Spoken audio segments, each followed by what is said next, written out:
Bonjour, nous sommes le lundi 28 septembre 2020.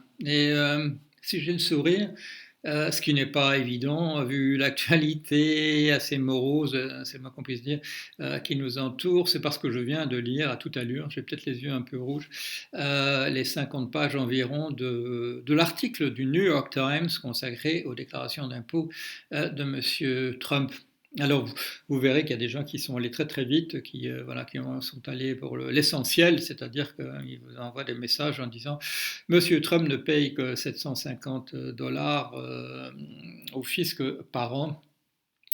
Oui, c'est vrai, mais ce que l'article montre, c'est qu'il n'y a pas de tricherie évidente. Monsieur Trump fait les choses, il a des équipes, c'est pas lui qui s'en occupe, il y a des équipes de comptables et d'avocats, de conseillers juridiques qui lui disent comment il faut présenter ça. Donc le scandale n'est pas là, dans le fait qu'il tricherait. Il y a des choses un peu douteuses, comme le fait que sur des arrangements, des contrats commerciaux qu'il a, il se trouve que le New York Times a trouvé que curieusement, il y a toujours de l'ordre de 5% de commissions payées pour du conseil, et que ces sommes de 5% pour du conseil pour des affaires qui ne requièrent pas nécessairement de conseil du tout, comme le renouvellement d'une licence, etc., que ces sommes se retrouvent je dirais très légalement, mais centime pour centime, dans les déclarations d'impôts de Madame Ivanka Trump, fille du précédent. Bon, voilà. On découvre aussi que les États qui sont en délicatesse avec les États-Unis, qui ont des contentieux ici ou ça, en général trouvent le moyen de louer des appartements extrêmement coûteux dans des immeubles appartenant à M. Trump. De même pour des compagnies qui ont des problèmes de corruption dans l'actualité, des lois antitrust qui s'appliquent à elles, etc. Curieusement, toutes ces compagnies ont en ce moment, louent des appartements extrêmement cossus et coûteux dans des propriétés de M. Trump. On suppose que c'est pour le mettre dans de bonnes dispositions quand le dossier viendra sur son bureau. Mais ceci dit, ce document, aussi long qu'il soit, ne constitue pas un indictment, une inculpation de fait de monsieur Trump ou une suggestion à ce qu'on l'inculpe pour ceci ou cela. Il y a des affaires qui sont en cours. Apparemment, bon, il a reçu un jour un remboursement d'impôt de 72 millions de dollars qui était dû à des pertes qu'il avait encourues précédemment. Et il y a peut-être là une erreur qui a été faite, parce que la condition pour que cette somme soit remboursée était que M. Trump abandonne tout intérêt financier dans un casino, et apparemment il a conservé 5% des actions dans ce casino, et donc il ne remplit pas véritablement les conditions. Alors, il est possible qu'ils doivent rembourser ces 72 millions. Curieusement, depuis qu'il est président, l'affaire semble plus ou moins gelée au niveau du fisc. C'est probablement pas lui qui a décidé d'intervenir pour une fois. C'est probablement parce que le fisc s'est dit que il faut pas distraire un président des choses qu'il a à faire, même si c'est un président qui n'y consacre pas beaucoup de temps. Donc les 50 pages, c'est pas un acte d'accusation. Ça se voulait sans doute, hein. Je sais pas, je ne connais pas les motivations des reporters, des journalistes d'investigation du New York Times qui ont passé tout leur temps à faire ça. Ils voyaient ça peut-être comme une possibilité véritablement d'un acte d'accusation éventuel de M. Trump. Et c'est pas ça qui apparaît. Mais qu'est-ce qui apparaît? Il apparaît qu'il y a quand même là un acte d'accusation, c'est peut-être pour ça que j'ai un peu un sourire. Il y a là, de manière implicite, un acte d'accusation extrêmement grave qui est porté sur quelque chose. Et la chose sur laquelle ce dossier porte une accusation extrêmement grave, c'est, chers amis, je ne m'attendais pas, hein, moi je ne m'y attendais pas. Vous savez, j'ai écrit des livres sur le sujet dont je vais vous parler, des choses un peu défavorables. A priori, j'avais pas une opinion très positive, hein, du système capitaliste avant que quelle erreur avant qu'on m'invite à passer 18 ans au cœur même de la finance, dans la salle du réacteur, dans dans la soute où on mettait le charbon dans la machine, au point que j'ai pu vous révéler des choses que la plupart, non, que quasiment personne ne sait, comment le crédit fonctionne véritablement. J'étais là.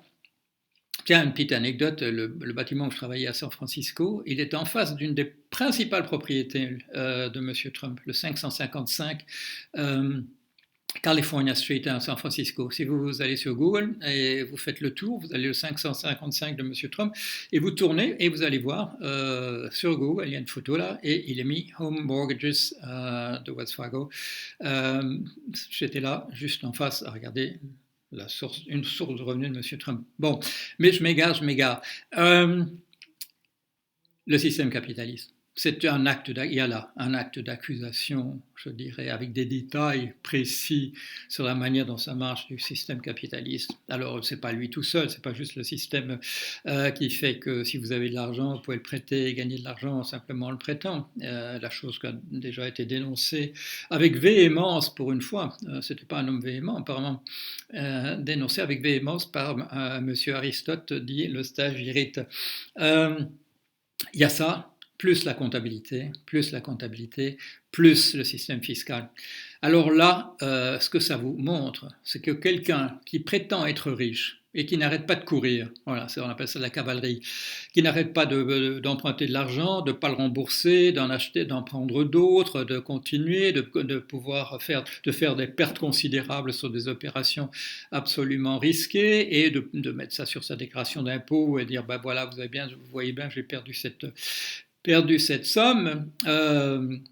Capitalisme plus comptabilité qui vous permet de faire ça, plus le système fiscal qui vous permet, si vous êtes riche, de le devenir davantage, parce que toutes les erreurs sont permises, et plus l'erreur est grosse, plus la récompense qui vient à la clé est grosse. Et ça fait partie des choses que le New York Times mentionne. Monsieur Trump, qui n'aime pas M. Obama, hein, vous êtes au courant, voilà, il a dit qu'il n'était pas né aux États-Unis, etc. Il n'aime pas les gens, je dirais, de pigmentation foncée. De manière générale, M. Trump a bénéficié de manière extraordinaire d'une loi de M. Obama. Vous vous souvenez, en 2009, on a dit on va changer le système, on va pas permettre que ça recommence. Et moi, je l'avais dit à l'époque, ils vont peut-être encore en profiter pour foguer des trucs encore pires. Et là, oui, bon, je n'étais pas au courant, mais oui, effectivement, au lieu de pouvoir réclamer des déductions d'impôts sur des pertes encaissées sur 2 ans, on a étendu ça à 4 ans. Et en plus, pour ce qui monte avant 4 ans, de pouvoir faire des déductions sur la moitié de la somme. Voilà. Et tout ça est comme ça. Alors, si vous n'arrêtez pas de faire des pertes, mais si c'est des pertes sur des 10 millions, des 100 millions, etc., vous pouvez continuer de courir parce qu'on ne vous rattrapera jamais et au contraire, on effacera ce que vous devez au fur et à mesure. Et c'est exactement ce qu'a fait M. Trump. Le seul problème, c'est que quand on est dans la cavalerie, et le mot qui renvoie au cheval, au galop, implicitement, c'est qu'il ne faut pas s'arrêter. Quand M. Michael Cohen, donc l'avocat de M. Trump, dit que quand il dit que c'était un truc, voilà, c'était du marketing de poser sa candidature à la présidence, c'était pour faire mousser, c'était pour que les gens aillent dans ses appartements, etc., viennent dans ses hôtels. C'est vrai. Il était là quand même. Il courait plus assez vite en 2015 et du coup il y avait des trucs, voilà, il était obligé que certaines des dettes qu'il encourrait, que ce soit à titre personnel et pas sur ses entreprises, etc. Il lui fallait un coup de pub. La difficulté, de son point de vue, c'est qu'une fois qu'il est président, et même s'il n'a jamais révélé ses déclarations d'impôts, et même s'il y a des trucs que le tiroir caisse continue à marcher parce que voilà, les gens qui veulent attirer son attention viennent dans ses hôtels, louent dans ses appartements, etc., d'une certaine manière, ça l'a stoppé.